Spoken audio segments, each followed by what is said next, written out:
அனைவருக்கும் வணக்கம். மத்திய அரசு ஊழியர்கள் மற்றும் ஓய்வூதியதாரர்களுக்கு ஒரு முக்கியமான செய்தி. அதாவது மத்திய அரசு ஊழியர்களுக்கு 8வது ஊதிய குழுவின் பிரகாரம் டிஓஆர், டிஏ அரியர் மற்றும் குழு உறுப்பினர்கள் காப்பீடு திட்டம் போன்ற 4 முக்கியமான அப்டேட்டை தற்போது வெளியிட்டிருக்காங்க. அது என்ன தகவல், அதை பற்றின முழு விவரம் என்ன, எல்லாமே இந்த வீடியோவில் பார்க்கலாம். ஸோ ஸ்கிப் பண்ணாமல் கடைசி வரைக்கும் பாருங்கள். நம்ம சேனலை சப்ஸ்கிரைப் பண்ணாதவங்க பண்ணி வச்சுங்க.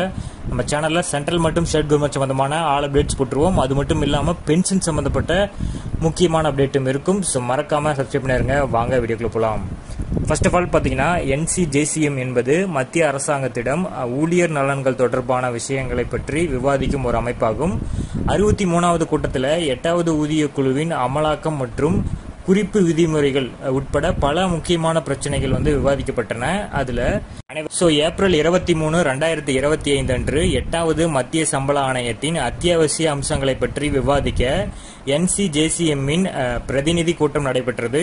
8வது CPC உருவாக்கம் குறித்து அரசாங்கம் அறிவித்துள்ள நிலையில அதன் குறிப்பு விதிமுறைகள் தொடர்பான அதிகாரப்பூர்வ வழிமுறைகள் இன்னும் அறிவிக்கப்படல. மேலும் உறுப்பினர்கள் மற்றும் ஆணையத்தின் தலைவர் நியமனம் தொடர்பான எந்த ஒரு முறையான அறிவிப்பும் இன்னும் வெளியிடப்படல. 8வது ஊதிய குழு உறுப்பினர்களின் நியமனம், குழுவின் உருவாக்கம் மற்றும் அதன் குறிப்பு விதிமுறைகள் குறித்து முன்கூட்டியே உத்தரவுகளை பிறப்பிக்க NCJCM ஊழியர்கள் தரப்பு அழுத்தம் கொடுத்தது.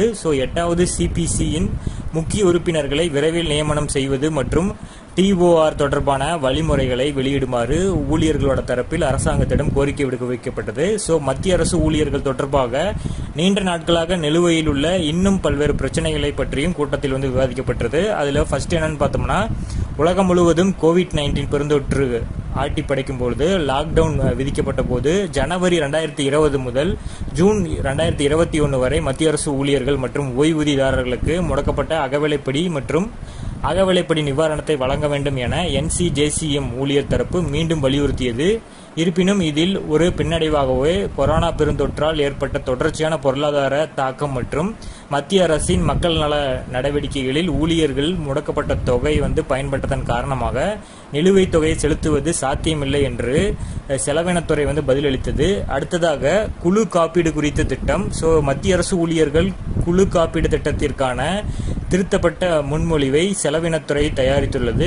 மேலும் திட்டத்தின் நகல் கருத்துக்காக ஊழியர் தரப்பில் பகிரப்படும் அப்படிங்கறதும் சொல்லியிருக்காங்க. அடுத்தது 8வது ஊதிய குழுவை உருவாக்குவதில் தாமதம். 8வது ஊதிய குழுவிற்கான உறுப்பினர்களை நியமிப்பது குறித்து அரசாங்கம் ஒரு அறிவிப்பை வெளியிட்டிருக்காங்க. 8வது ஊதிய குழு அமல்படுத்துவதில் தாமதம் ஏற்படும் என்று ஊழியர்கள் தற்போது கவலை கொண்டுள்ளாங்க. ஆனால் தாமதம் ஏற்பட்டால் நிலுவைத் தொகை வழங்கப்படும் என்ற நம்பிக்கையும் இருக்கு. 7வது ஊதிய குழுவின் பரிந்துரைகளுக்கான பதவிக்காலம் டிசம்பர் 2025 முடிவடையும். அரசு ஊழியர்களோட சம்பளம், ஓய்வூதியம் மற்றும் பிற கொடுப்புணர்வுகளை மறு ஆய்வு செய்வதற்காக 10 வருடங்களுக்கு ஒரு முறை ஒரு புதிய ஊதிய குழு அமைக்கப்படுகிறது. 8வது ஊதிய குழுவை அமல்படுத்த எதிர்பார்க்கப்படும் தேதி ஜனவரி 1, 2026. இதில் தாமதம் ஏற்படலாம் என்று ஊகிக்கப்படும். அதே வேளையில தாமதம் ஆகாது என்றும் பலர் கூறுகிறார்கள். இறுதி அறிவிப்பில் தாமதம் ஏற்பட்டால் 8வது ஊதிய குழுவின் பரிந்துரைகள் ஜனவரி 1, 2026 முதல் பின்னோக்கி செயல்படுத்தப்படும். அந்த தேதி முதல் புதிய ஊதிய குழுவின் நன்மைகளுக்கான அரியர் தொகை கிடைக்கும்.